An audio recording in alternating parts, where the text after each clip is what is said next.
Wait, the battery handle? It's updating the battery handle. It's just... I have no idea what that is even. Like That's hilarious. Hello. Hello, everyone. What's up? Lzzy, hail, everyone. Hi. Hi, welcome to my side of the world. Oh, thank you so much for having me. Dude, we're checking out your guitars and your rig. We're checking out some guitars and my rig and my whole collection here. I'm so excited. So excited. I'm just also so unprepared and... But we got this. I feel like I have this now. Hi, hello. Welcome to my guitar arsenal. These are all my babies. It's not everything I have because we are in Europe and I can't bring everything, unfortunately. Right. One of these days, my crew is going to be very mad at me and I'm just going to bring everything with me and, you know. But the problem is that you keep adding onto the arsenal. So absolutely. Yeah. And then there's also the stage. And then the stage needs to become bigger as well. The stage needs to become bigger as well. So that's you have to fight that, I guess. All right. Huge guitars. So, I mean, I guess first up, I am a baritone guitar lover. Yes. I have two of these. I've had this for many, many years. And something that we like to do in a lot of our songs, especially recording, and then it usually ends up being my responsibility, is, you know, adding kind of a baritone right down the middle of certain songs, just to kind of add that chunk, just to have a difference in like the tone of the song. Difference in tone, just a little, a little multi-layered. I use this for all sorts of things, especially for a lot off the second record, and the first record with I Get Off and For Freak, just kind of has that. Do you know the scale length of this baritone? I think it's 24, but it looks longer because it's just bigger. You know what I mean? And the fatter string. And you have 24 frets. So it's which is. Did you just count that all by yourself? Standard on the Explorer is 22, but that's a 24 fret right there. Yeah. My guitar tech makes sure all of this is really nice, and then I get to come through and just completely mess it all up. Yeah, puts the strap just perfectly, so it's easy to pick out and just put it on you. Exactly. But now you're gonna fuck it all up. It's easy for him, and now it's like, what do I do with this stuff? I hear you. So this one was a custom Explorer that was made for me by Tone Henge at the Gibson factory, and we got some Lzzy buckers in there. I mean, it's gorgeous, isn't it? Yeah, that looks great. I have a soft spot for pink as well. Yes, you have a soft spot for pink? Yes, I do. So does my brother. That's his favorite favorite color, you know. Pink and purple on guitars just works really well. I end up with the pink guitar, but yeah, we named her Victoria because she's a stately wench, you know. It's very classy, but it's just beautiful. It's got a little bit of a lower output than, say, my Explorer Bird, which we'll get to in a second. But I just love the definition that you can get with this, and it just sings, you know.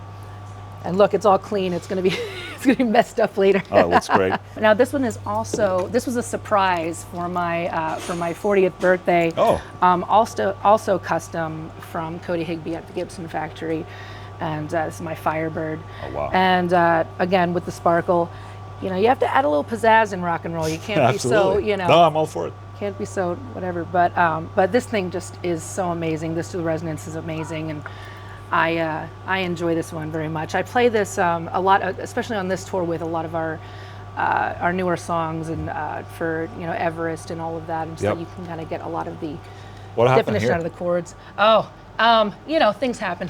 A lot of times I don't know where the scars come from, but they just wake up. And you know, here's the thing about, especially with Gibson guitars, you know, you can't baby them. You have to kind of still live your life, and now at the same time, I will admit to being fairly spatially challenged. So I'll be like, what's happening? You know, some of you like Lzzy, I'm like, oh man, right into the wall. But yeah, it has a tendency to do happen. But once you get your first scar, that's when you know it's actually yours, you know? Absolutely. Or just on borrowed time. Oh, it's great. So how many of these guitars do you actually use for the show? I use all of them. Oh, wow. Yeah. So there's not like a spare? Well, you know, even if there's a spare, I end up throwing it in. And so it's... So is there a specific, are you vibing? Like, oh, I'm vibing for this guitar right now? Sometimes it's vibing, sometimes it's tuning. Like for instance, so I have two of, this is my signature Explorer Bird, as you can see. You know, Explorer body, Firebird, headstock, which always really confuses people. They're like, what is that guitar? What's going on? I got 70s pickups in there, and it's this one is a screamer. This is awesome. I use this for a lot of things, but I have a spare one in here because we have a couple songs that are tuned to like drop C or drop C sharp. So I have to have, there is a spare. I'm not sure a whole lot of people know. I know our fans, our diehard fans know, but we switch up the set every night. We like to keep it kind of fresh. That's cool. It kind of started when we, our fans started getting rabid and coming to like 8 shows in a row, and we're like, I can't do the same set I did last night for this guy. But then it also kind of keeps us fresh on our toes, because as soon as you start playing the same set after a couple nights, it's like, all right, it's a little old. I want to add something new. The other one is the same, but in drop, basically? The same in drop, yeah. And let's see, this is my Carina Explorer. So Joe and I kind of got obsessed with the Carinas, and we wanted the full arsenal. So he's got the V, and Paul and I got the Explorer. The only thing we don't have is the Modern yet. We can't really pull the trigger on that yet, but we'll have that, and then we'll have the full arsenal. Okay, so do you match on stage as well? Sometimes, yes. Yes, it's very cute, adorable. But this one, I'm specifically playing for our song "Darkness Always Wins." Yeah. Mainly because of tuning, but also it is just so. There's a warmth to it that I really love, and it's just the Carina wood. You can't really go wrong with that, and it's one of my favorites. And then it's funny. This is kind of a permanent strap.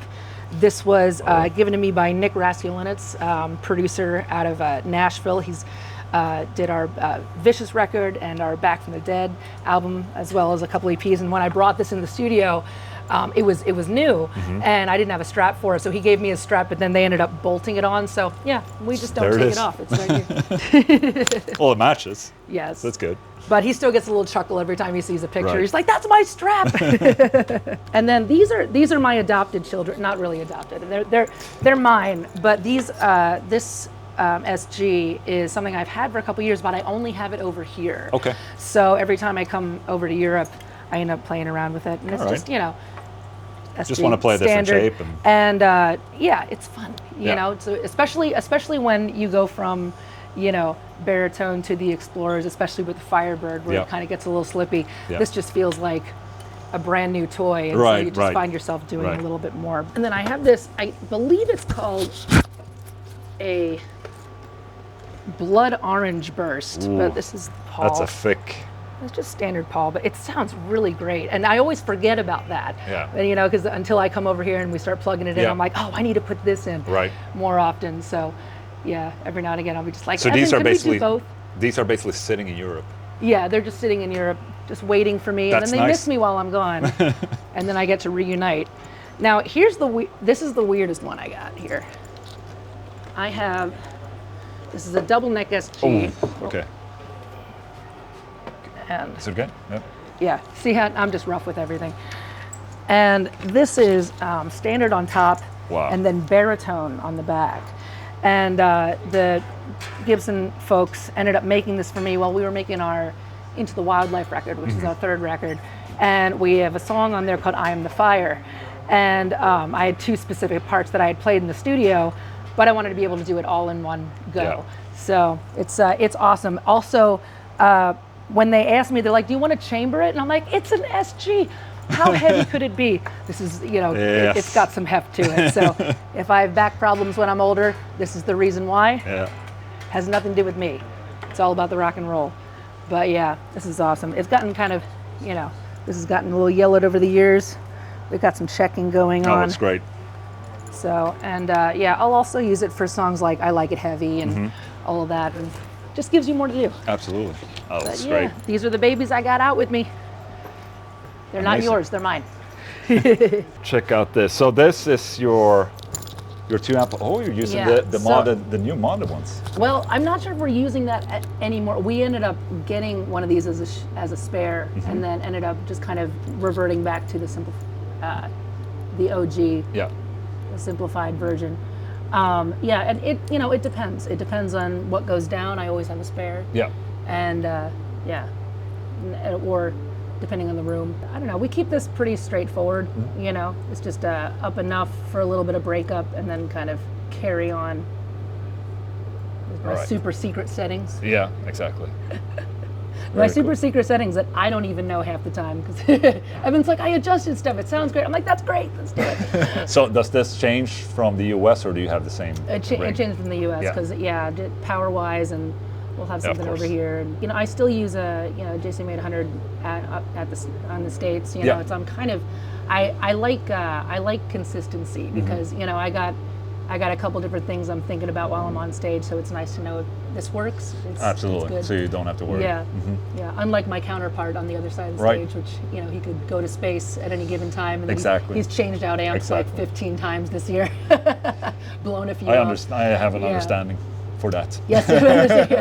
Very cool. Yeah. So and then you have your tech that can switch on and off the between the different amplifiers. Between the different amps, and you have so one of those amp goes switchers. down, emergency, you know, eject system, which basically just flies me off the stage, and then that fixes all the problems. All right, should we take a look at the pedalboard real quick? Absolutely. All right, so basically, again, pretty straightforward. I like to keep everything where I can see it because, you know, I'm up here singing songs and moving around. This is basically my standard rock, which I'm kind of using in front of the amplifier, the Aquanaut Hyperdrive. So,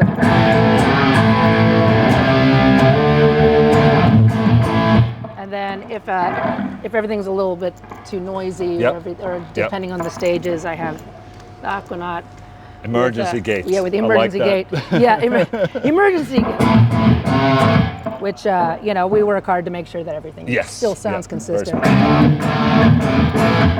And then, let's see, this one, I got this Sun Life pedal.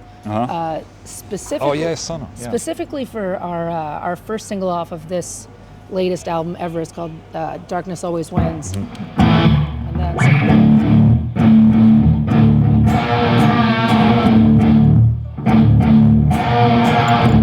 it just adds a little bit more, growl, and it's a little dirtier than everything else, you know. Oh, okay, I got the double distortion, which is the Aquanaut and the Ibanez put together. So if I want to do a lead without any of the effects, or even just some of the single notes, you know, that little chuggier, and then of course, little solo delay. You know, just get a little bit of that talking. Yeah, and then I have my clean tone, which is basically just clean from the with just a little bit of a compressor. Right. And then I got a little bit of a verb going on. You know, so it's you know, it's pretty straightforward. I would say it's pretty straightforward, very simple. I like the simplicity. I was one of those people, you know, back in the day where it's like, oh, I'm just going right into the amp. I don't need anything else. And then slowly but surely you write more songs, and then you have more things that you do in the studio, and we don't use any tracks or click or anything. So it's like it kind of falls upon, you know, Joseph and I too. The footwork, I do have this Jerry Cantrell wall, which is purely self-serving, because I don't really have a specific part for it, but every now and again I feel saucy. I feel a little saucy. The funniest thing about when I started using the Jerry Cantrell is that Jerry, every single time that he sees me, he lays down on the floor and he makes me step on him, which I think, you know, a little bit of a kink unlocked there, Jerry. No, I love the guy so much, and so he's hooked me up for many years, especially when I end up stomping all over them. So he had a thing. He's like, you step on me every night. I'm like, what? He's like, you know, with the pedal. He's like, we should do it for real. So now every time I see him, he ends up laying on the floor. It's great. But yeah, and then what else do I got? Just basic volume pedal, because sometimes, especially on this album, I'm doing a lot of keys, so we'll kind of roll out a keyboard on here. So then I have the option, if I can't roll down, I can just kind of off it. So yeah, it's pretty straightforward. And of course, the most important pedal on the board, the tuner. The chromatic because, you know, if you add a tune, nothing sounds great. But yeah, that is basically my humble rig. Awesome. Thank you so much. You're That's so amazing. welcome. Here on the other side of the stage, we have Joe. What's up? Hi. I mean, still a lot of Gibson guitars, but very different, I would say. It's different. And only 3 green ones this time, which is normally... Is that your favorite color? Or? Oh, yeah. Oh, yeah. I gotta see the Wagners I made. We'll get there. We'll get there. Yeah, if we're doing this, this has got to be one of my best sounding guitars, just the Carina V. Yeah. You know.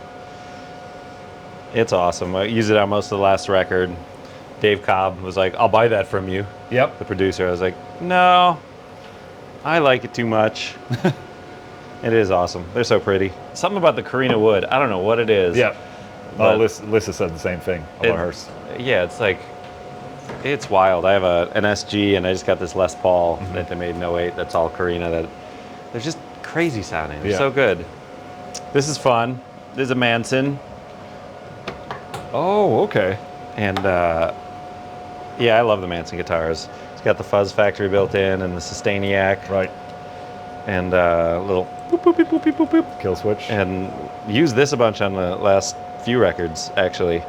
I love having a Floyd Rose. I never messed with one until the last few years. Yeah. And I was like, why aren't I messing with that? That seems fun. Yes. And then when you throw a Sustainiac on, it's just like, wee. Yeah, immediately means. It becomes abusive, and which is great.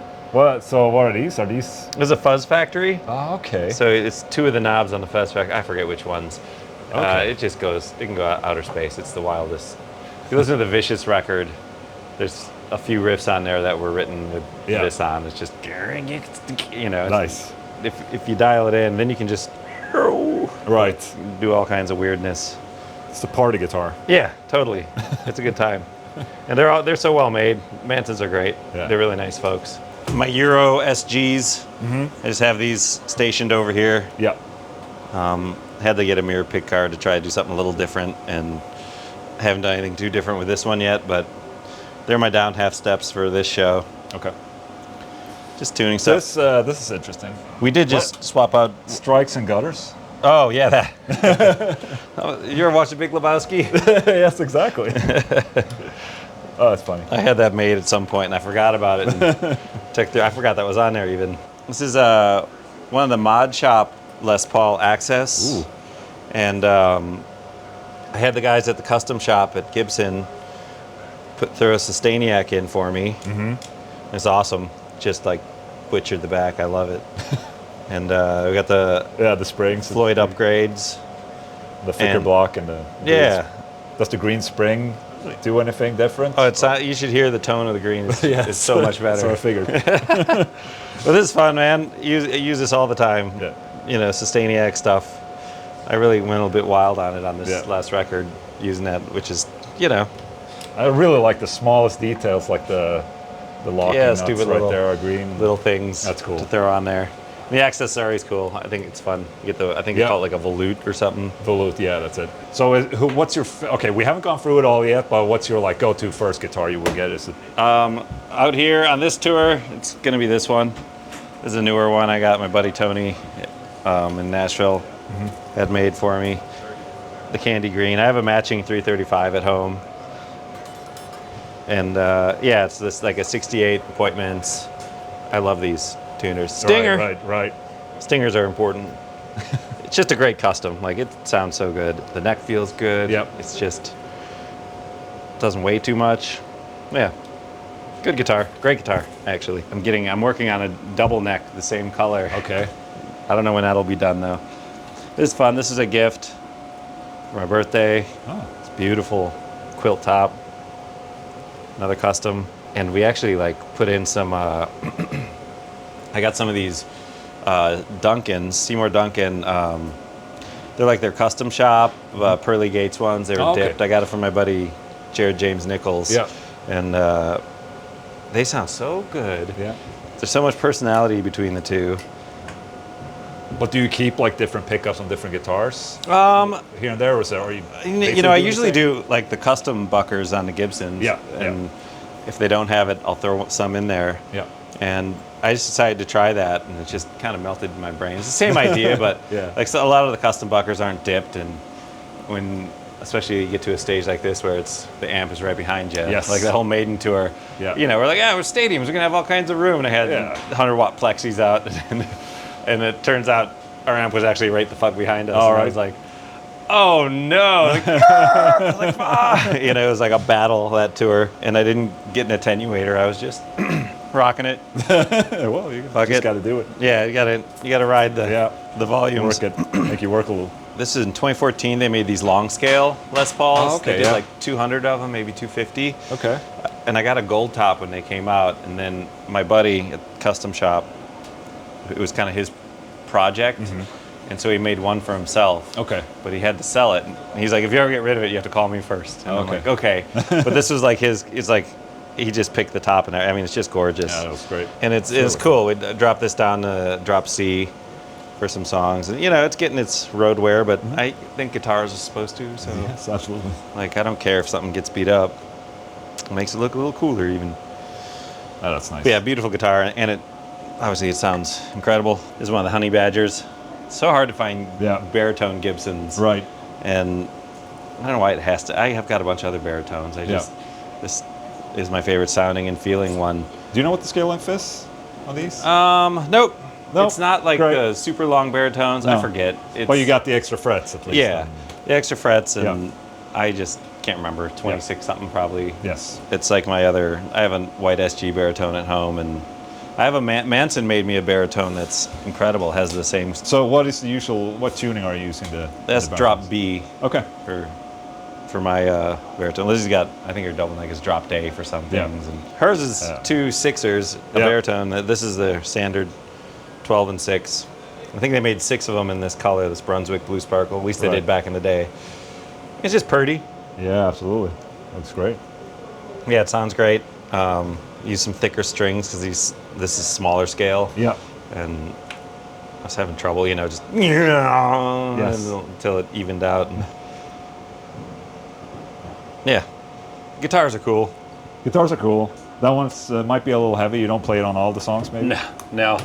I only use it on one song on this tour. All right. Totally worth it. Got to have it over. Absolutely. I know Lzzy was using JCM 800s. Yep. But see immediately that you have really good taste in amplifiers. So we got the Marshall here. Yeah. That's always there and always ready to rock. And right before this tour, I played one of these snorkelers, these new snorkelers. Well, this was this summer when we got home from Maiden. And like I said, I was having trouble with those, you know, the 100 watts. And you end up standing close and you're squealing and you have to get an attenuator. But I don't like the way that sounds. I don't know. It was just, it was hard to find a compromise there. I plugged this in at my buddy Tony at Guitar Center, who is like my crack dealer. I don't know. He just knows me too well. And I was like, God, that sounds good. I could have used that in Europe. And he's like, I can call them and they'll make you one in Euro Power. And I was like, okay. He's like, you want to see if they'll do it in green? I was like, yeah. And I was like, I can make it 2 because you got to have a backup. And they sound so good. Yeah. You can channel switch with my RJM MIDI thing from so I can have a good clean sound and the dirty. And we play that Like a Woman song, and at the chorus I always go down, it's drop D for me. So I always go down to like the low and play the top chord, and I can hear all the high strings after, you know when you hit the low, so like, then you go into the top ones, they kind of get eaten. And I was like, the first time I was like, you can hear it all, it's balanced, amazing. Do you push it with anything or like an overdrive? Oh yeah. Yeah. I have a little gain staging going. Is that so I have like my dirty channel isn't that dirty. Okay. It's just, it's there and it's crunchy, but nothing, I've tried that with a bunch of different amps where you got all the gain on the amp, and it's not my preferred. I like to have gears and levels. I hear you. And if you go too far in the amp, then there's nowhere else to go with it, you know, unless you have like a 4 or 5 channel amp. Absolutely. So, you want me to show you that? Yes, the pedalboard. I got some weird pedals. Oh, hell yeah. Not too weird, but one really weird one. The RJM Mastermind. Got that program to do whatever we need. A little pedal for messing with adding, you know, whatever needs to be added. Yeah, and volume. Yeah, expression. Thank you. Volume and wah. Pretty simple. I like to have my tuner on. Yeah. I'm better at my bends, but there was a time when I was like, I don't think my bends are good, so I'd be like sitting there soloing. So you bend and check. Well, not anymore so much. I used to do it all the time. It's just now it's become habit to have it. And but do you use in-ears, right? Yeah. Okay, yeah. No, I got my bends together, but there was a time when they weren't so together, so I was on stage like, did I? Yes. I know. You might feel like you were in the zone, but then you hear a clip. I was like, what the hell? I need to work on that. Yeah. Look at this thing. This is my first level of gainage. It's pretty simple a setup, but like, so this guy, and I don't remember his name, he's in England, I think he runs a studio.